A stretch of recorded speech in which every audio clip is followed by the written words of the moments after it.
Your mindset, specifically the way you think about problems in life, is keeping you poor, fat, and stupid, and will continue to do so for the rest of your life, unless, of course, you do something about it.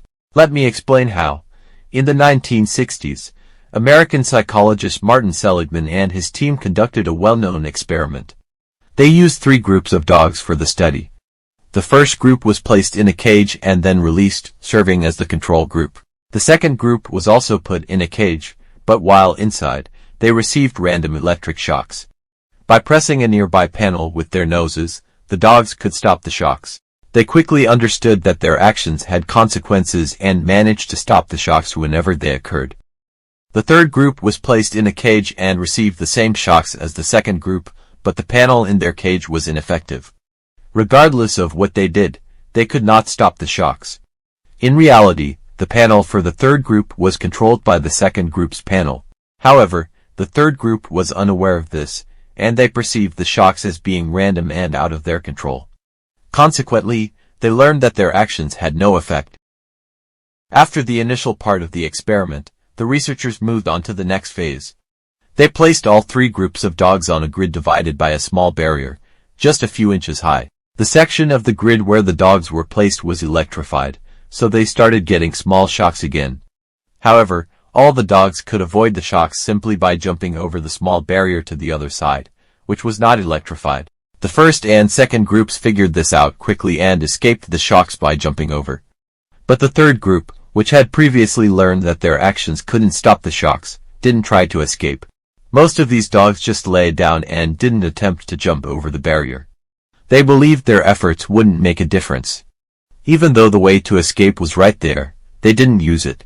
The researchers had to move the dogs from the third group back and forth between the 2 sections several times before they finally realized that their actions could make a difference. What we're seeing here is an example of learned helplessness. The dogs' earlier negative experience, where they felt powerless, led them to believe they couldn't control anything that happened to them. Similar results have been observed in human studies as well. You might have experienced this yourself. Perhaps you wanted to achieve something like finding a partner, getting fit, earning more money, or improving your grades. Despite your best efforts, you might not have succeeded, and these setbacks may have led you to stop trying. The most troubling part is that you might start believing you're simply not good enough. You might think, I'm just a poor student, I'm bad with money, I'm unlovable, or I'm not athletic. These are some of the negative stories we might tell ourselves. If we're not careful, these beliefs can become part of our identity. If you think you're bad at math, you might expect poor grades and put less effort into studying.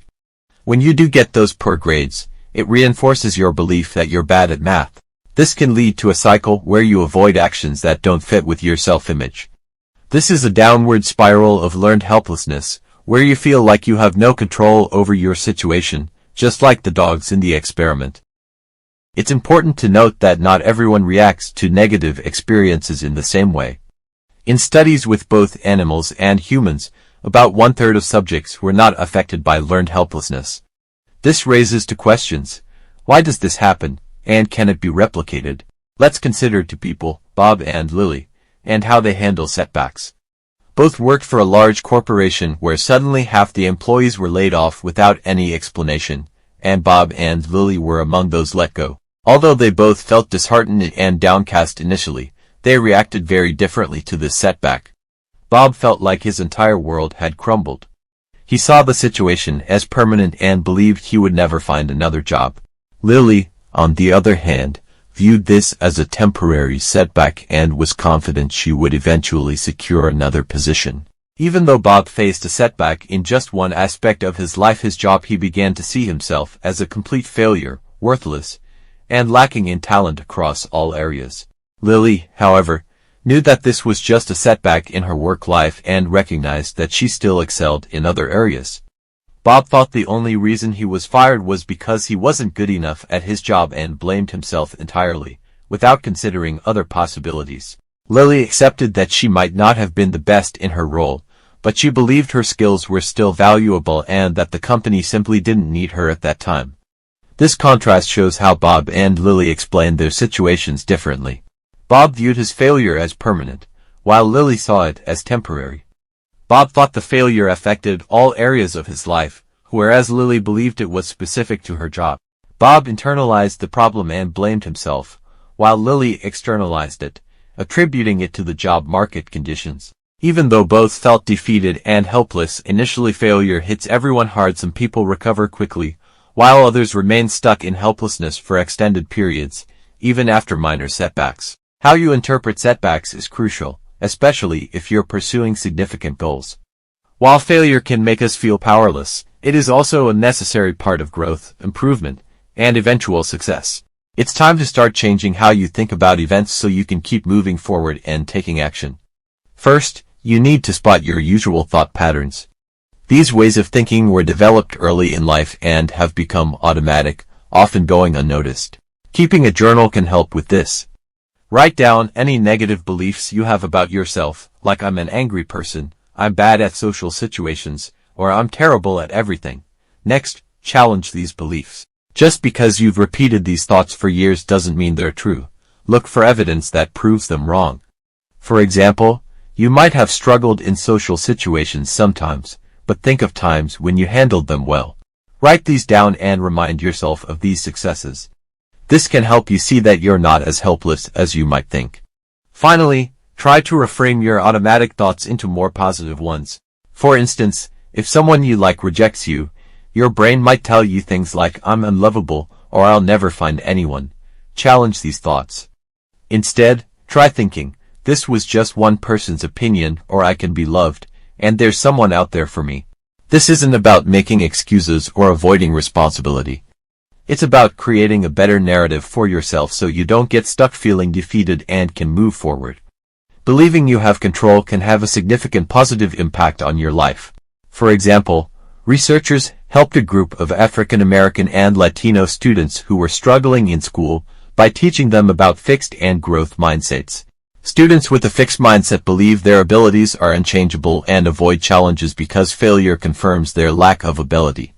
In contrast, students with a growth mindset believe they can improve through effort and welcome challenges as opportunities for growth. The researchers also taught that the brain can grow and develop new pathways. As a result, these students began to improve.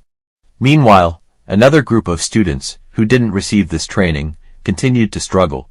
The students who learned about the growth mindset and the brain's ability to change started to improve their performance and reverse their declining trend. In contrast, the students who didn't receive this training continued with their usual classes and did not show the same improvement. This group kept falling behind. As you can see, simply believing that you can improve can greatly impact how you handle life. Initially, these students saw themselves as poor performers, and that was true. But they also thought there was little they could do to change this, which was the problem. When they learned that effort could lead to improvement, they began to make changes. They started focusing in class, taking good notes, and learning effective study techniques. This made them better students, and over time, they began to see themselves as capable learners. This shift created a positive feedback loop. Our beliefs shape our actions, and our actions reinforce our beliefs. It's a two-way process. You need to start by taking small, consistent steps that support a positive belief about yourself.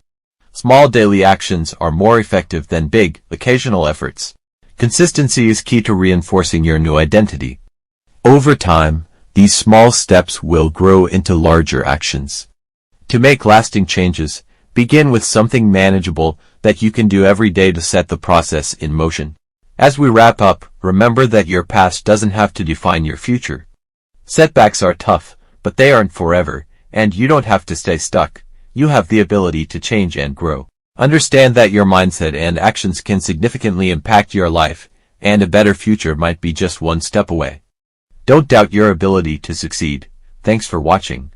If you enjoyed this video, please like it, as it really helps the channel.